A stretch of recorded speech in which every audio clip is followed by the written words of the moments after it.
Hi అందరికీ welcome back to my channel DJ foods and taste. ఈరోజు అందరం కలిసి పత్తి చేనుకైతే వెళ్ళాము. పత్తి పగిలిందంట. ఫస్ట్ పత్తి పాలు పొంగిచ్చిన తర్వాత పత్తి అనేది స్టార్ట్ చేస్తారు తీయడము.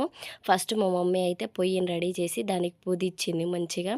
దాని తర్వాత గిన్నెను కూడా పసుపుతో పుదిచ్చి కుంకుమ బొట్లు అయితే పెట్టేసుకొని పొయ్యి మీద పెట్టేసి దాంట్లోకి పాలు పోసేశారు. పాలు పొంగొచ్చిన తర్వాత మనం ముందుగా నానబెట్టి పెట్టుకున్న సగ్గుబియ్యం అనేది వేసి అవి కూడా ఉడికిన తర్వాత బియ్యం వేసుకొని బియ్యం కూడా మంచిగా కుక్ అయిన తర్వాత బెల్లం వేసేసుకుంటే టేస్టీ పాయసం అయితే రెడీ అయిపోయింది. ఇప్పుడు దేవుడిని అయితే పూజించుకుంటుంది అమ్మ.